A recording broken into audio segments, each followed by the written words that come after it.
We're back, Fort Lauderdale Explained, Part 3.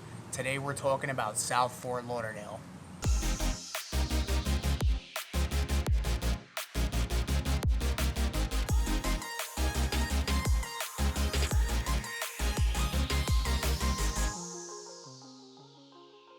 Welcome to the channel where we cover anything and everything related to moving to or living in Fort Lauderdale and the surrounding areas. So if that's what you're looking for, make sure to subscribe and tap the little bell so you're notified every Wednesday and Saturday when I drop a new video. Also, I am a licensed real estate broker here in the state of Florida, so just as much as I love making these videos, I love even more to help you with those real estate needs. So this number that you see popping up is how you can get a hold of me. Feel free to call, text, email if you have any questions about moving down here. I'd love to hear from you. So Part 3, Fort Lauderdale Explained. We're talking South Fort Lauderdale today. If you missed the last video, which kind of gave an overview of the entire city, I'm going to link that one above. Make sure to check that out. But let's get right into it.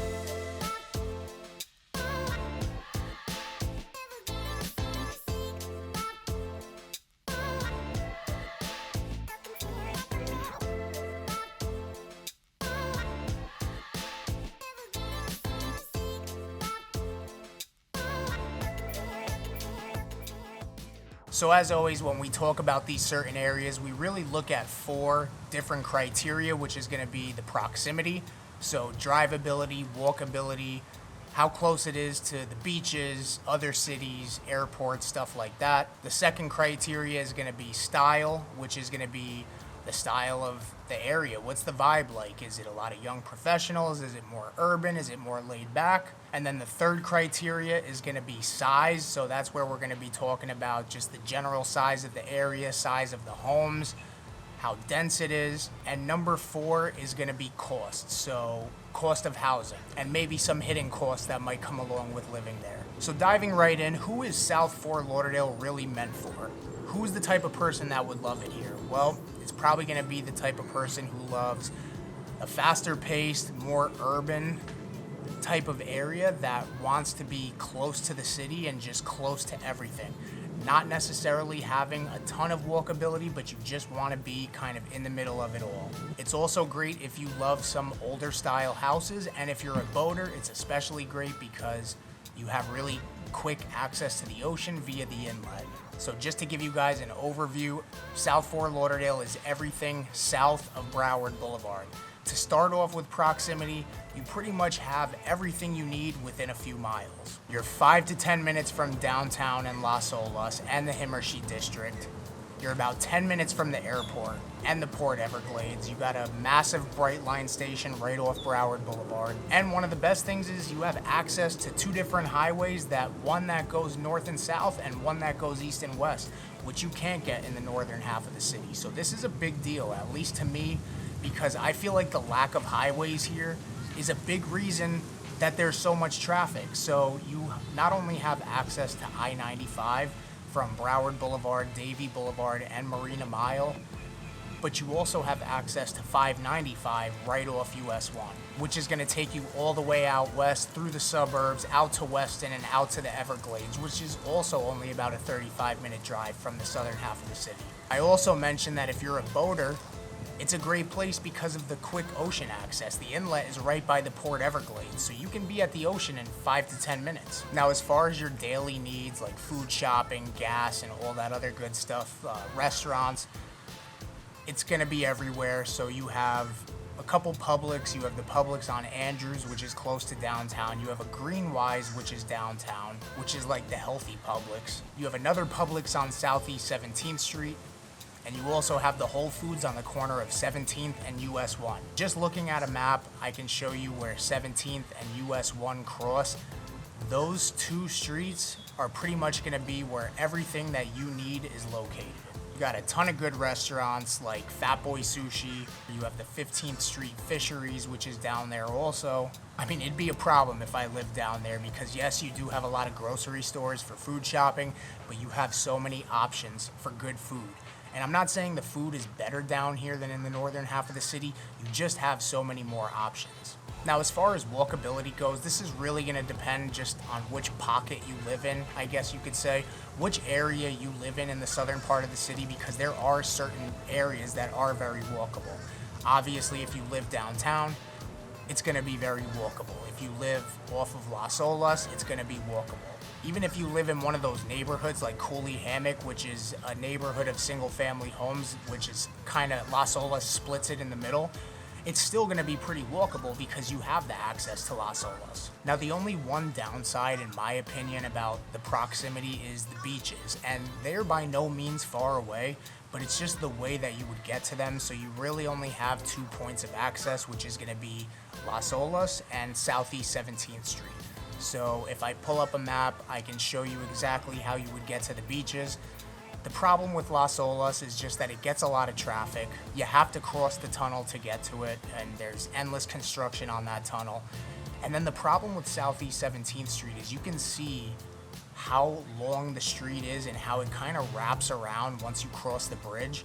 You're not going to hit the beach till you go a little bit further north. So once you cross the bridge, a majority of what you're going to find there is going to be some single family home neighborhoods like Harbor Beach, and then some condos where the beaches are private. So you don't really hit the beach until you kind of go around that little curve. So it does feel like it may take a little bit longer, especially when there's traffic. So our next criteria that we're going to look at is going to be style. So it's definitely more urban in South Fort Lauderdale than it is in North Fort Lauderdale. It's a little bit more densely populated. Even though it's a smaller section of the city, the population may be a little bit higher just due to the fact that you do have downtown right there with all the condos. So it's very densely populated. There's a lot of traffic. There's a lot more road work. So the style, I guess you could say, would be urban. However, there are suburban neighborhoods in downtown. Now, I personally like South Fort Lauderdale better than North Fort Lauderdale just because it has more character. You definitely will find a lot more of that old Florida charm down here than you will in the northern half of the city, where you're going to just find a lot of ranch homes. Not saying you can't find some charm up there. There is character to the homes, but the southern half of the city, you got neighborhoods like Cooley Hammock and Sailboat Bend, which are both historic neighborhoods, where you're going to find a lot of those older Key West style homes, some bungalows, Mission style homes, and I personally think that's kind of cool because it just kind of gives the city a little bit more charm. You also have Himmershey Village, which is technically it's a commercial district, so it's actually the oldest commercial district in Fort Lauderdale, so that would kind of be like the original downtown Fort Lauderdale.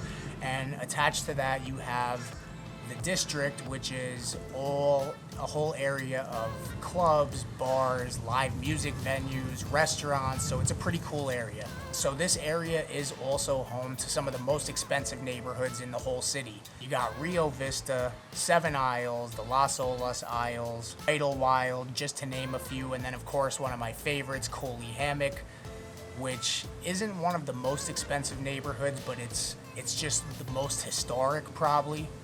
And the homes there are just really cool, and it has really close access to the ocean for waterfront. Same goes with Rio Vista too. So kind of to just define what the style is in a few words, I would say older, charming, and historical. And urban, I guess we could say. The next criteria we're gonna look at is gonna be size. So like I had mentioned, the southern half of the city is much smaller than the northern half, and it is more densely populated.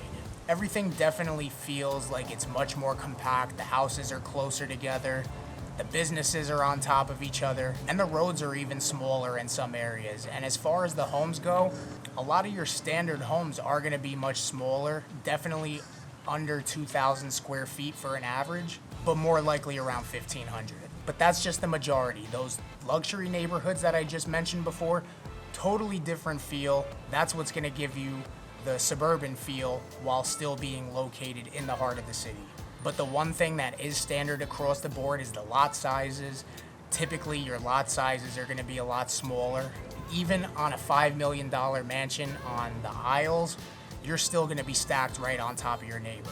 So let's take a look at the cost. So your standard costs like gas, food, electric, stuff like that is going to be pretty standard across the board for the entire city and really just the entire metro area. Gas may vary here and there. And the cost of housing just really depends on the neighborhood since everything is very neighborhood specific. I mean, it's not uncommon to find a home, a single family home for under 500,000, but that's probably going to get you about 800 to 1,000 square feet, maybe a 2-bedroom, and it's going to need some work.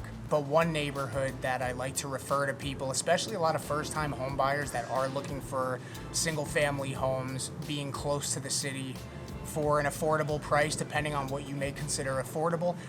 Riverland Village is west of 95. It's an older neighborhood, but you can still find some pretty decent priced homes there, maybe around 500,000. And then some of those other neighborhoods like Rio Vista, we're talking, you can get something for like 700,000. It's gonna be small, just like I had mentioned, but typically those neighborhoods like Rio Vista, Idlewild, and the Isles, they're all in the millions to multi-millions to upwards of $35–40 million. Now, one thing you do have to be aware of, a hidden cost that a lot of people may not know about when you're especially living in the southern half of the city, is parking. You pretty much have to pay to park everywhere, whether you're downtown. You could even be in a parking lot at a shopping center and there will be meters. Not in every single one, but that's one thing that can get pretty expensive, especially if you're downtown or anywhere near Las Olas. That's pretty much South Fort Lauderdale in a nutshell. I hope this video was able to bring you some value and maybe help you understand the city a little bit more.